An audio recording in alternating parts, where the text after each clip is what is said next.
E sobre essa decisão que volta a gerar polêmica, conversamos agora com o médico infectologista e ex-secretário da Saúde de São Paulo, Jean Gorenstein. Secretário, bem-vindo, boa noite. Boa noite, Lívia, e a todos os amigos da Jovem Pan News. Essa decisão, essa orientação que foi dada ao governo de São Paulo, justamente vinda do Comitê Científico e de Saúde, veio quase que imediatamente após a decisão da Anvisa, que também desobrigou o uso de máscaras em portos e aeroportos. Do ponto de vista médico, doutor, já era momento de se desobrigar o uso de máscara, mesmo nesses locais de transporte público de grandes aglomerações? Mantém-se a recomendação, mas elimina-se a obrigação? Já era a hora?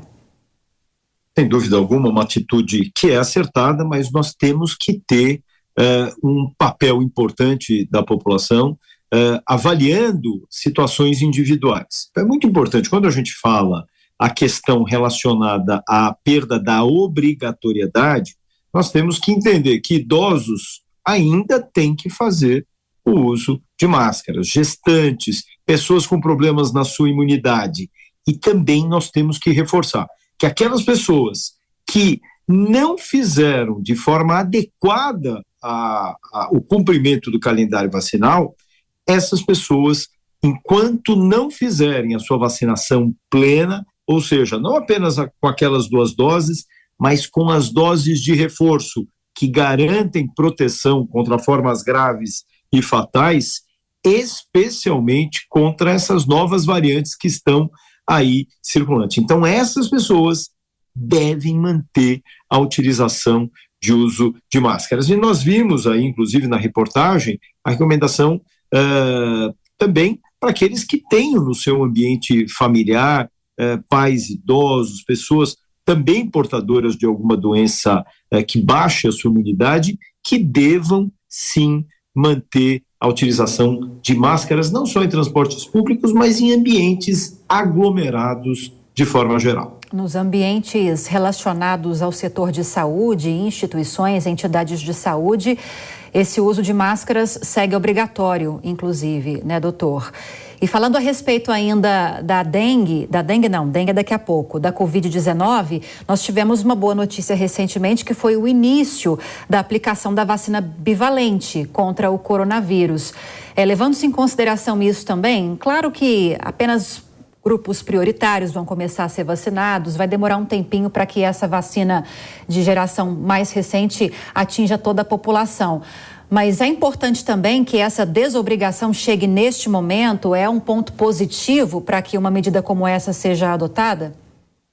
O Estado de São Paulo tem um programa vacinal bastante robusto e com uma grande aceitação da população. Praticamente 97% das pessoas já fizeram uso das 2 doses da vacina, mas nós temos que lembrar que à medida que o número de vacinas ou de doses das vacinas acabam sendo presentes, nós também temos aquelas pessoas que não fizeram de forma adequada a sua imunização. É exatamente isso que acaba criando problemas de pessoas que passam a ter, logicamente, o risco de se exporem à Covid. Mas o que nós temos visto, felizmente, pelas campanhas de vacinação, a diminuição do número de pacientes que desenvolvem formas graves e formas fatais. Então, essa correlação de vacinar um grande contingente populacional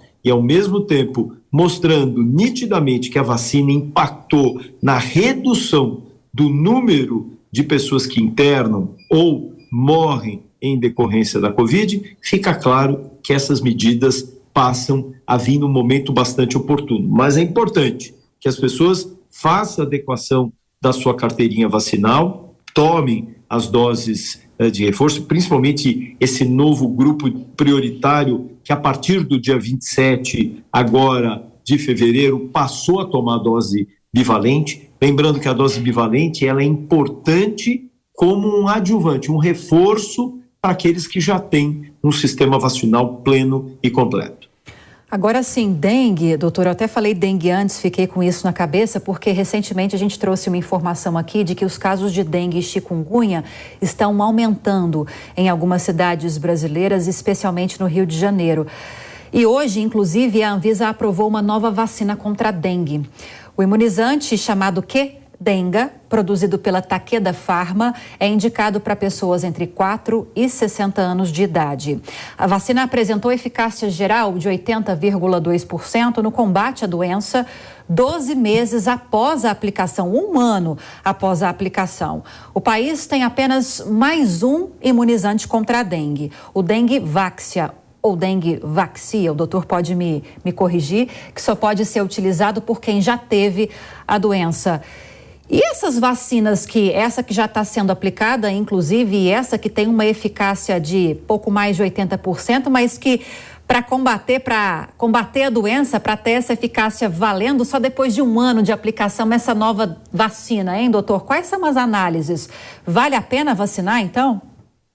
Bom, nós temos sempre que lembrar que a vacinação, ela já ficou muito clara da sua importância de proteção. Infelizmente, a dengue é uma arbovirose que faz parte do nosso cenário, do nosso país, e ter a presença de um imunizante seguro e que dê a proteção necessária contra os a gente chama os 4 sorotipos de dengue tipo 1, 2, 3 e 4, fazendo com que dessa forma nós estejamos protegendo a nossa população. A gente já viu que medidas acabam sendo muito difíceis de serem tomadas, como, olha, deixe de vasinhos, evitem manter água nas caixas d'água. Tudo isso é uma forma que você pode fazer, Lívia, mas seu vizinho muitas vezes não faz. Isso passa a ser um criadouro para o mosquito do Aedes aegypti e, com isso, a transmissão da dengue passa a ser uma grande realidade nas nossas cidades, uma vez que as cidades invadiram as matas e, por isso, os mosquitos